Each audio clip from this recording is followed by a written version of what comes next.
Welcome the students of class 6, welcome to our social science geography class. And today in this class we are going to discuss about the last chapter and another subunit from the last chapter, that is why are forests necessary. So it is in page number 56 of your NCERT book and chapter number 8. And you know the chapter name of the chapter, that India, climate, wildlife and vegetation. So let's begin our today's class. So you have seen that previously that what are the different climates of India. Now today we are going to discuss about the necessity of the forest. That forests are very useful for us, and in India different type of vegetation we can see, such as coniferous forest, rainforest, mangrove forest, the thorny bushes, etc. And they perform various functions. So plants release oxygen and we breathe and absorb carbon dioxide. This is the one of the great thing that the trees did for us. And the roots of the plants bind the soil and stop the erosion, soil erosion, and it also prevent the flooding of various rivers. Forest also provide us with timber for furniture, fuel wood, fodder, means the food of the animals, medicinal plants, herbs, lac, one of the product from the trees, honey, gum, etc. So in this way the forest also very much useful in our daily life. So in the forest also the natural habitat of different type of wild animals.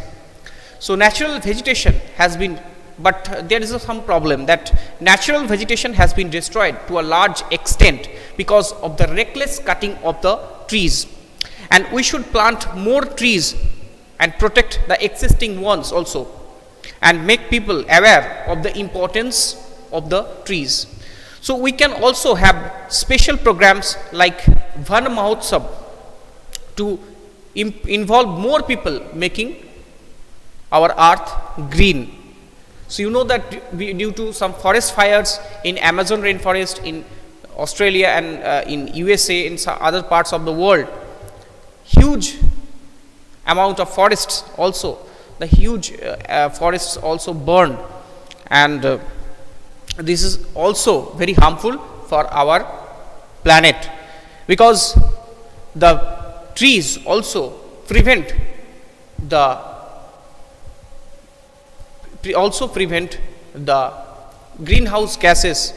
So in this way they make the world, they already made the world beautiful for the living beings. Now we are going to discuss about the wildlife of India. That forests are home of variety of wildlife. So there are thousands of species of animals and a very large variety of reptiles, amphibians, mammals, birds, insects, worms, which dwell in the forest, and all these animals also the part of our environment. So the tiger is one of the unique animal also found in India, is our national animal, and it is found in various parts of the country, like the Panchmari National Park in Madhya Pradesh, in Boxer Tiger Reserve in Bengal, in Sundarbans, and other parts of India such as in Karnataka, in Uttarakhand, etc. Except this, Gir forest in Gujarat is a home of Asiatic lions. It is the only home of Asiatic lions. Those are the different species. And elephant and one-horned rhinoceros roam in the forest of Assam. Elephants are also found in Kerala and Karnataka. And camel and wild asses also found in the region. Wild asses are found in the region of Rann of Kutch in Gujarat, and camels also in Rajasthan. Except this, wild goats, snow leopards, bears, etc. are found in the Himalayan region, Himalayan coniferous forests. And beside this, many other animals are found in our country, such as monkey, wolf, jackal, nilgai, cheetal, black buck, etc. So India is equally rich with its birds. So the peacock is our national bird, you know that, and our other common birds, that are parrots, the pigeons, myna, that is also called and myna, bulbul, geese, ducks, and these are several bird sanctuaries which have been created to give birds their natural habitat. Okay.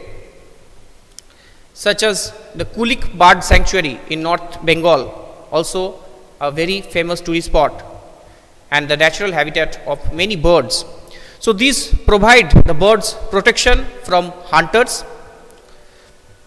also, and there are several hundreds of species of snakes found in India, such as cobras and craters are important among them, as well as some other snakes such as the python, also found in India, Indian python.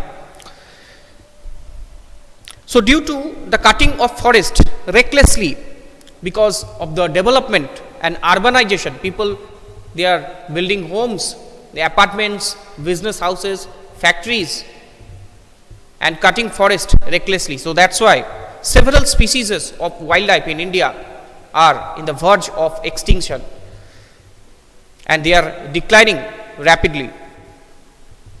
So in order to protect them, many national parks, sanctuaries, and biosphere reserves have been set up. Okay. And many laws also introduced, such as Wildlife Protection Act and other acts. Those acts supported the animal in India. So the government has also started some project such as Project Tiger and Project Elephant to protect these animals. And with this initiative, the number of tigers have increased in recent years. You can also contribute in conserving life. You can also contribute conserving wildlife on your way, and you can refuse to buy things made of with the skin or body parts of wild animals, such as bone, horns, fur, skin, and feathers. Every year we observe Wildlife Week in the first week of October.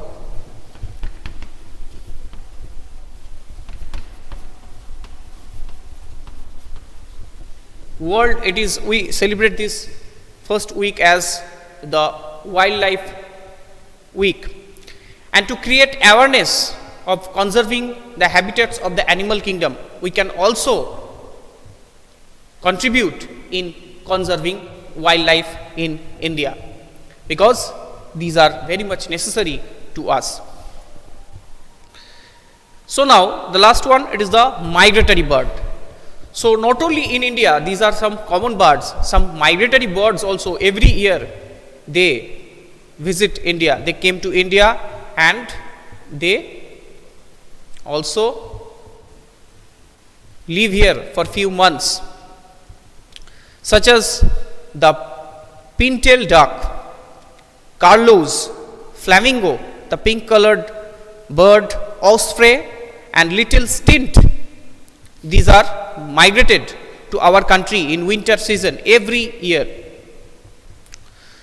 Why they were migrated? Because most of these birds are actually from the northern region of the earth, northern hemisphere, okay, in the Arctics. So when those areas are covered with ice and the temperature increases in freezing cold, so then they came to the India to protect themselves, because in India in the winter season the temperature is not so high like in the northern polar regions. And the smallest migratory bird, it is the little stint, weighing as low as 15 gram. Can you imagine? And these birds from Arctic region travel over 8,000 kilometers to reach India every winter season. Okay, students. So that's all from our today's topic and the last subunit of your chapter number 8. So I am finishing my today's class and also the syllabus. So read this chapter carefully and best of luck for your examination. Thank you for watching.